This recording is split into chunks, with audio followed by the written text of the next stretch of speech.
আন্তর্জাতিক সংবাদে আপনাকে স্বাগতম। জানিয়ে দিব বিশ্বের আলোচিত কিছু গুরুত্বপূর্ণ আন্তর্জাতিক সংবাদ। গাজায় আগ্রাসনের জেরে এবার ছিন্ন ভিন্ন হয়ে যাচ্ছে ইসরায়েল এবং পিছু হটতে শুরু করেছে যুক্তরাষ্ট্র।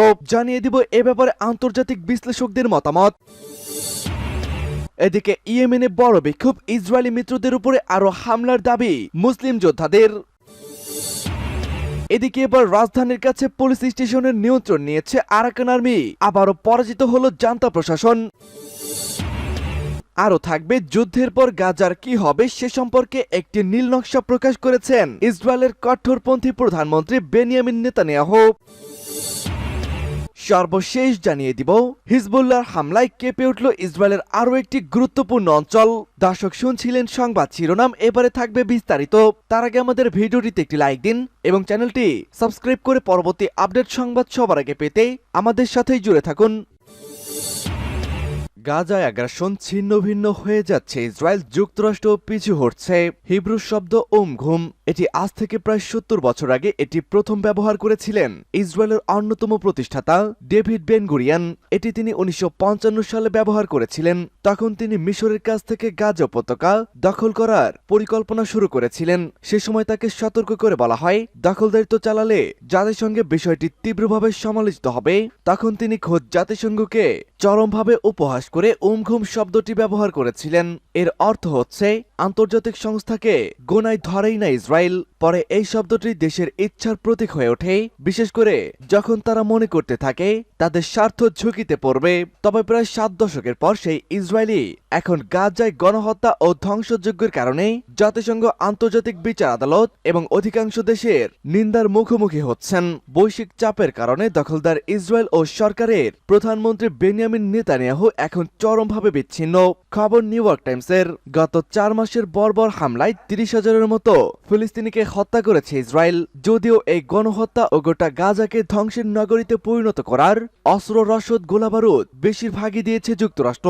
গত ৭ অক্টোবর হামলার পর থেকেই টানা সমর্থন ও ইসরায়েলকে রক্ষায় সবকিছুই করেছেন মার্কিন প্রেসিডেন্ট জো বাইডেন। কিন্তু বিশ্বব্যাপী তীব্র প্রতিবাদ, নারী, শিশুসহ হাজার হাজার মানুষ হত্যায়, মানবাধিকার লঙ্ঘনের সমালোচনা, জোরমুখ রক্ষায় ইসরায়েলকে সমর্থনে এখন কিছুটা হলেও থমকে দাঁড়িয়েছে যুক্তরাষ্ট্র। ইয়েমেনে বড় বিক্ষোভ, ইসরায়েলি মিত্রদের উপরে আরো হামলার দাবি। এবার শুক্রবার ইয়েমেন কাঁপল সাধারণ মানুষেরই প্রতিবাদে। দেশটির বিভিন্ন প্রদেশের হাজার হাজার মানুষ বেরিয়ে এসেছে এবার রাস্তায়। তারা স্লোগান তুলল, আমাদের পথ মিশে গেছে ফিলিস্তিনের সাথে, সব পথ ধরেই আমরা বিজয়ের দিকে এগিয়ে চলেছি। এই বিক্ষোভকারীরা আনসারুল্লাহ আন্দোলনের নেতা সাইয়েদ আব্দুল মালিক আল হুতির কাছে বিশেষ আহ্বান জানিয়েছেন। তারা ফিলিস্তিনের জনগণের জন্য প্রয়োজনীয় সব ব্যবস্থাই নেওয়ার দাবি জানান। এক যৌথ বিবৃতিতে বিক্ষুব্ধ জনতা যুক্তরাষ্ট্র ও যুক্তরাজ্যকে ইয়েমেনের অন্যতম শত্রু হিসেবে ঘোষণা করেছেন। ওই বিবৃতিতে তারা যুক্তরাষ্ট্র, যুক্তরাজ্য ও ইসরায়েলের বিরুদ্ধে আরো সামরিক হামলা চালানোর আহ্বান জানান। এ সময় বিক্ষোভকারীরা যুক্তরাষ্ট্র ও ইসরায়েলি পণ্য বয়কট করার ডাকও দিয়েছেন। এমনকি তারা এই দেশগুলোকে সহায়তা করার যেসব কোম্পানি রয়েছে তাদেরকে বয়কটও করতে বলেছেন। ওই বিবৃতিতে গাজার মানুষের সমর্থনে ভবিষ্যতে আরো প্রতিবাদ সভা, লং মার্চ করা হবে বলে জানা যায়। বিক্ষোভকারীরা গাজায় এমন নির্যাতনের দিনে আরব দেশগুলোর নীরব থাকার বিষয়ে নিন্দা জানিয়েছেন। রাজধানীর কাছে পুলিশ স্টেশনের নিয়ন্ত্রণ নিয়েছে এবার আরাকান আর্মি। মিয়ানমারের রাখাইন রাজ্যের রাজধানী সিউয়ের কাছে একটি থানা দখলে নিয়েছে আরাকান আর্মি। বাহিনীটি জানিয়েছে পেন্নাগিয়ন টাউনশিপ পুলিশ স্টেশনটি এখন সম্পূর্ণ তাদের নিয়ন্ত্রণে। পেন্নাগিয়ন রাজধানী সিও থেকে প্রায় ৩০ কিলোমিটার উত্তরে অবস্থিত। এই ঘটনার প্রেক্ষিতে ইয়াঙ্গুন সিও সড়কে নিরাপত্তা জোরদার করেছে মিয়ানমারের জান্তা সরকার। খবরে জানানো হয়, আরাকান আর্মি সম্প্রতি পতাকা শহর পুরোপুরি দখলে নিয়েছে। এই শহরটিও সিও থেকে বাহিনীটির রাখাইনের সামরিক কমান্ডারকে আত্মসমর্পণ করার আহ্বান জানিয়েছেন, নইলে তাদেরকে পরাজিত করা হবে বলে ঘোষণা দিয়েছে আরাকান যোদ্ধারা। তাদের ভয়ে জান্তা সরকারের বহু কর্মকর্তারা সিও থেকে ইতিমধ্যেই পালিয়ে গেছে। এছাড়া শহরটির বাসিন্দাদের অর্ধেকেরও বেশি অন্যত্র পালিয়ে গেছেন। বিদ্রোহী বাহিনীর দাবি, তারা পেন্নাগিয়ং, রাথেদাং, বুদিথাং এবং মংডু শহরের কমান্ড সেন্টার সহ জান্তা বাহিনীর ঘাঁটিগুলোতে আক্রমণ চালাচ্ছে। অপরদিকে সিও, পেন্নাগিয়ং, রাথেদাং এবং বুদিথাং শহরে বেসামরিক লক্ষ্যবস্তুতে গোলাবর্ষণ অব্যাহত রেখেছে জান্তা সরকার। যুদ্ধের পর গাজার কি হবে জানালেন নেতানিয়াহু। ফিলিস্তিনের অবরুদ্ধ গাজা উপত্যকায় যুদ্ধ শেষ হওয়ার পর কি করা হবে সেটির পরিকল্পনা প্রকাশ করেছে ইসরায়েলি প্রধানমন্ত্রী বেনিয়ামিন নেতানিয়াহু। বৃহস্পতিবার যুদ্ধকালীন মন্ত্রিসভার কাছে এই পরিকল্পনাটি তিনি উত্থাপন করেছেন।